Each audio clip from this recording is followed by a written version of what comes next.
ஒரே ஒரு நிமிஷம் தாவேக்காவோட பெண்களுக்கான விஷயம் மட்டும் சொல்கிறேன். தலைவர் விஜய் அவர்களோட சிந்தனையை சொல்கிறேன். ஒரு குழந்தைய தமிழ்நாடு தங்கம் மோதிரம் போட்டு வரவேற்கிற அரசு மருத்துவமனையில் பிறக்கிற குழந்தைய, அதுக்கப்புறம் அந்த குழந்தை பிறக்கும் போதே ஆரோக்கியமாக பிறக்கணும்ல.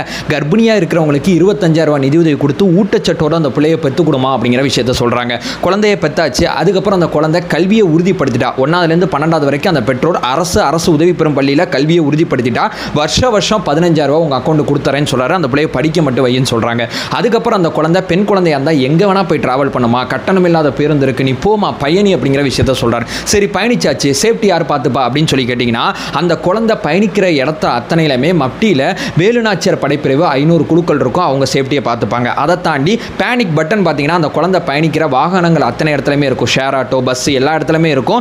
எதுவும் பிரச்சனைனா அந்த குழந்தை அந்த பட்டன் அமுக்குனா அந்த குழந்தைக்கு தேவைப்படுற சேஃப்டிஸ் அத்தனையுமே கிடச்சிரும். அதையும் கடந்து போனீங்கன்னா அந்த குழந்தை எங்கே வேணா பயணிக்கலாங்க. ஏன்னா தமிழ்நாடு முழுக்க சிசிடிவி கேமரா வச்சிருவாரு, எல்லா இடத்துலையும் விளக்குகள் இருக்கும், எதை பற்றியும் கவலைப்பட தேவையில்லை. அதையும் கடந்து நீங்கள் போனீங்கன்னா அந்த குழந்தைக்கு ஒரு கல்யாணம் பண்ணணும், ஒரு 5 லட்ச ரூபா தான் அந்த குடும்பத்தோட வருஷ வருமானம் இருக்குது, கஷ்டப்படுற குடும்பமாக இருந்தால் 8 கிராம் அரசு சார்பாக வந்து அந்த குழந்தைக்கு தங்கம் போட்டு ஒரு பட்டுச்சேலை கொடுத்து அந்த பிள்ளையை கல்யாணம் பண்ணி வைக்கிறாங்க.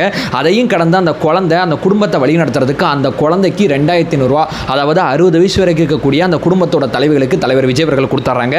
அதுக்கப்புறம் அந்த குழந்தைக்கு 6 சிலிண்டர் தலைவர் விஜய் அவர்கள் கொடுக்குறாங்க.